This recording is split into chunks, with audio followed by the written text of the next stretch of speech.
mí fue trascendente. Sin ninguna duda, para mí fue una experiencia inolvidable que para poder relatar lo que a mí me significó, la primera definición que necesito dar es lo que significa para todos nosotros hablar de soberanía.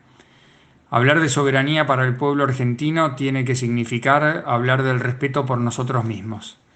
Y el hablar del respeto por nosotros mismos es lo que nos ha llevado a lo largo de más de estas casi 2 centurias, nos ha llevado a hacer un reclamo de manera permanente y constante ante cada una de las instituciones internacionales que puede haber existido en distintas etapas de lo que es la historia de la humanidad. Y una particularidad muy grande que yo encontré, que estaba el oficialismo y la oposición con una sola bandera, que era Malvinas.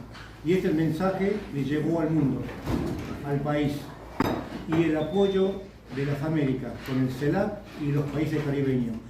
Fue contundente también el apoyo de Pakistán, de Irak, Sudáfrica, Panamá, México, Brasil, Bolivia, que tuve la oportunidad de hablar con el cónsul, y con Panamá también, en la cual ellos antes lo hacían en forma verbal, ahora lo hicieron por escrito. La presencia argentina ahí, y que también esté Tierra del Fuego, con las dos ciudades más grandes, con todos nuestros legislativos, oficial y oposición, un mensaje al mundo. La cuestión de las Islas Malvinas, entendida como la disputa de soberanía entre la República Argentina y el Reino Unido por las Islas Malvinas, Georgias del Sur, Sandwich del Sur y los espacios marítimos correspondientes, tiene su origen el 3 de enero de 1833, cuando el Reino Unido, quebrando la integridad territorial argentina, ocupó ilegalmente las islas y expulsó a las autoridades argentinas, impidiendo su regreso, así como la erradicación de argentinos provenientes del territorio continental. Familias procedentes de distintas naciones, gauchos y criollos que buscaban un futuro mejor para los suyos y para su patria. El poblado llegó a contar con 150 habitantes, sin contar las tripulaciones de los barcos que semanalmente arribaban a este puerto.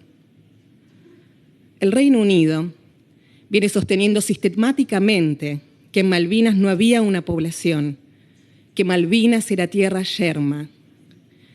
Quiero enfatizar la mentira de esta afirmación. Allí sí hubo un pueblo. Allí levantó su casa mi familia junto a las de tantas otras. Allí nacieron, celebraron, se casaron, murieron, argentinos y argentinas.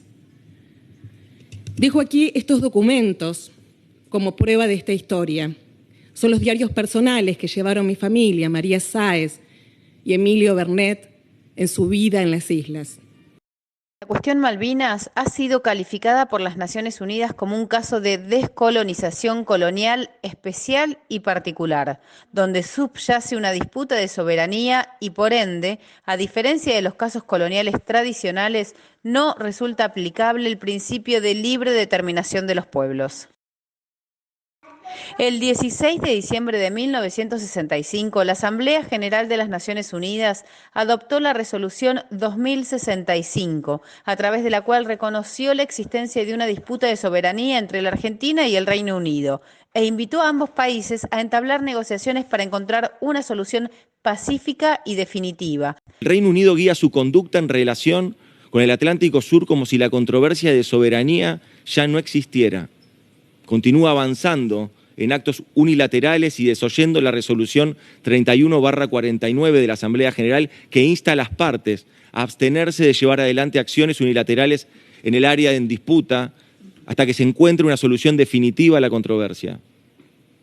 El gobierno colonial británico otorga unilateralmente licencias de pesca en las áreas circundantes a las Islas Malvinas y persiste en la exploración y en sus planes de explotación de recursos no renovables que no le pertenecen. Más de 40 resoluciones de la Asamblea General y del Comité Especial de Descolonización han reiterado este llamado. Además de las sucesivas resoluciones de la Asamblea General y el tratamiento de la cuestión en el Comité de Descolonización de la ONU, la Argentina cuenta con el firme respaldo de los países de América Latina a sus legítimos derechos de soberanía sobre las Islas Malvinas, Georgias del Sur y Sandwich del Sur y los espacios marítimos correspondientes.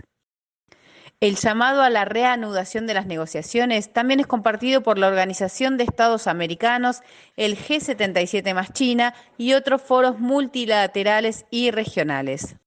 Argentina nunca dejó de reclamar, eso es lo que le da la solidez al reclamo que hoy tiene, y particularmente poder haber estado sentado en ese recinto acompañado no solamente por la delegación argentina, que estuvo encabezada por el canciller del país, por el canciller Cafiero, y ahí sí puedo transmitirles quizá una primer impresión cuando nosotros nos sentamos en el recinto de la ONU, en el Comité de Descolonización.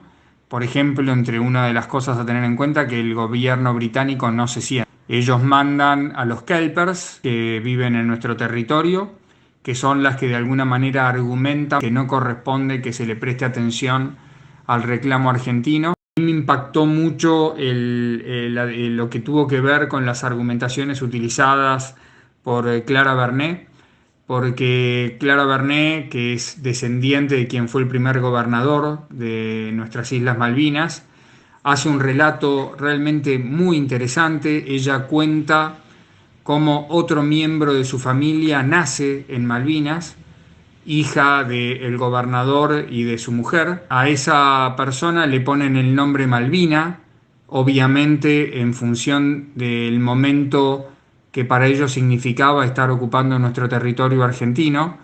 Casualmente, cuando la Armada inglesa obliga por la fuerza y a través de la violencia a abandonar el territorio, una de las argentinas que tuvieron que retirarse fue Malvina Bernet con su familia.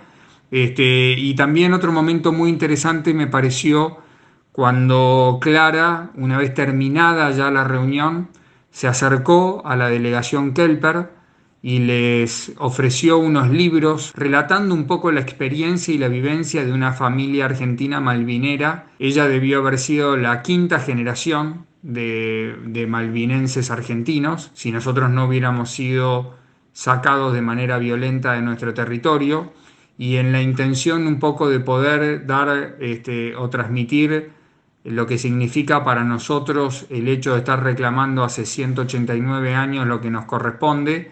Pero después para mí fue muy motivante ir escuchando las decenas de países que de manera clara y contundente y de in voce, con expresiones muy contundentes con respecto a lo que significa el derecho soberano que tiene Argentina sobre nuestro territorio. El 99% de los países se referían a nuestro territorio como Malvinas y no Falkland.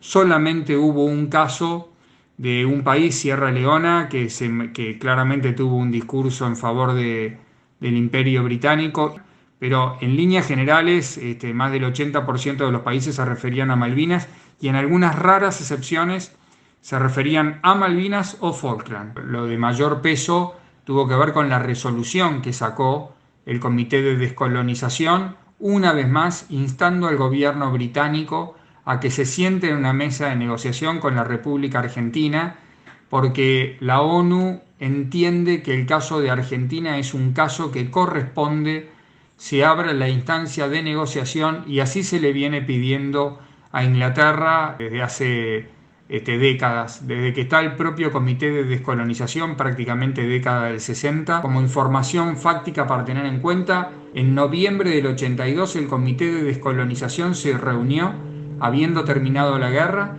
y el Comité de Descolonización entendió que la guerra no había definido nada, que claramente había una situación de colonialismo que había que resolver, y que a pesar de que el argumento que utilizan los kelpers va en sintonía con el hecho de que ellos ganaron la guerra, teóricamente, la ONU tiene una expresión contundente, con una mayoría que es inocultable, para defender los derechos que a Argentina le correspondan.